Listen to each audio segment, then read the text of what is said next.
Viral ngayon at talaga namang mainit na usap-usapan ang aktor na si Aaron Villena matapos nitong ibunyag ang isang madilim na naranasan niya mula sa isang direktor.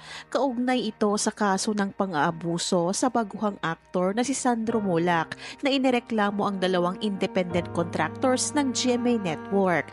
Bukod kay Sandro ay lumantad rin si Gerald Santos na nakaranas din ng tulad kay Sandro.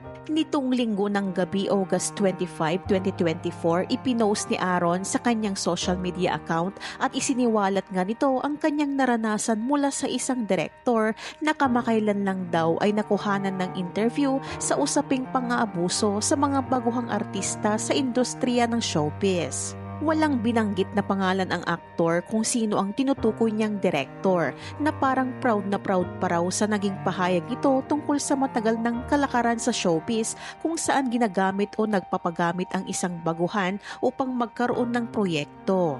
Ito ang buong post ni Aaron. May nakita akong post, nagsalita pala itong director na ito na matagal na daw nangyari yung mga ganoong senaryo. Parang proud na proud ka pa. Kung sabihin ko kaya na isa ka doon sa artistang na-exploit at ikaw yon. Tandang-tanda ko yung kailangan ko mag-plaster sa eksena. Cameo role lang ako, may tumutulong na sa akin sa production pero pumasok ka sa CR at pinaalis mo siya. Ang sabi mo pa, dapat hindi ka nagpapalagay sa kanila, ako na dapat maglalagay niyan. Wala namang problema sa akin pero ilang beses mong tinatamaan at idinidikit ang kamay mo. Irerespeto kita bilang tao at direktor kasi magaling ka pero dahil baguhan pa lang ako noon, oo lang ako ng oo kasi kailangan ko din kumita ng pera pero malamang hindi mo na maaalala kasi sigurado ako hindi lang ako ginawan mo ng ganon. Nung in-interview ako sa Fast Talk noon, hindi kita pinangalanan kasi may respeto pa din ako sa'yo. Kahit mga staff nagtatanong sa akin, hindi ako nagsalita. Kaya sana tahimik ka na lang din. Kahit noon or ngayon, never naman magiging tama ang gawaing ganon. Kung totoo man or hindi, hindi mo dapat itolerate ang mga ganoong bagay.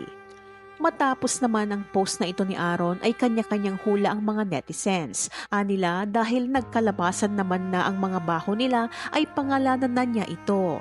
Samantala, sa Facebook post naman ng direktor na si Daryl Yap ay tila pinangalanan niya ang tinutukoy na nagsamantala sa aktor. Anya, itatag sana niya si Direk Joel Lamangan at ilan pang artistang siya ang nagpa-plaster, kaso ay in-unfriend daw siya noong year 2022. Marami naman ang naniwala sa pag-name drop ni Daryl Yap dahil kamakailan ay may interview ang Philippine Entertainment Portal sa kilalang direktor tungkol sa issue kaugnay kina Sandro Mulak at Gerald Santos. Mula sa interview, say ni Direk Joel Lamangan, noon pa meron ng ganon dahil hindi lang nabubulgar, Diyos ko. Panahon pa ng kupong-kupong, meron na yun, Diyos ko. Ilang mga artista na naging leading man at sumikat na nanggaling sa bading ang dami. Ang dami na ganon, Neng, hindi lang nabulgar.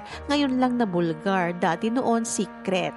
Matagal na ang mga ganyan, luma na ang mga kasong yan, hindi naman yan bago.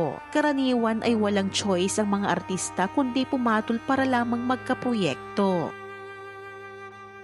Umani naman ng samut-saring komento ang naging post ni Aaron.